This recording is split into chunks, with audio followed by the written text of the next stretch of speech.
తెలంగాణలో 3 రోజుల పాటు వర్షాలు కురుస్తాయని వాతావరణ శాఖ తెలిపింది. పలు జిల్లాల్లో ఉరుములు, మెరుపులతో పాటు ఈదురుగాలులతో కూడిన వానలు కురిసే అవకాశాలు ఉన్నట్లు పేర్కొంది.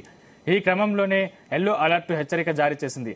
మంగళ, బుధ, గురువారాల్లో పలు జిల్లాల్లో ఉరుములు, మెరుపులతో పాటు ఈదురుగాలులతో కూడిన వర్షాలు కురిసే అవకాశాలున్నట్లు తెలిపింది.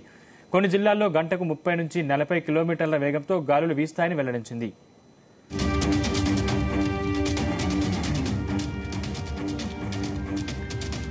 మార్చి నెల ఆరంభం నుంచే ఎండలు విపరీతంగా ఉండటంతో రోజురోజుకు ఉష్ణోగ్రతలు పెరుగుతున్నాయి. సాధారణం కన్నా అధికంగా నమోదవుతున్నాయి. సూర్యుడి ప్రతాపానికి ప్రజలు ఉక్కిరిబిక్కిరవుతున్నారు. మరోవైపు ఈ వేసవిలో సాధారణ ఉష్ణోగ్రతలతో పాటు వడగాల్పుల తీవ్రత ఉండే అవకాశం ఉంటుందని వాతావరణ శాఖ తెలిపింది.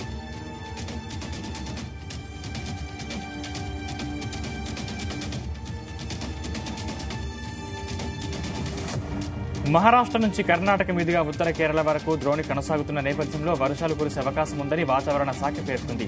మరోవైపు ఎల్నివో పరిస్థితులు వేసవికాలం మొత్తం ఉంటాయనే అంచనాల నేపథ్యంలో ఈ ఏడాది సూర్యుడి ప్రతాపం అధికంగానే ఉంటుందని వాతావరణ శాఖ వెల్లడించింది.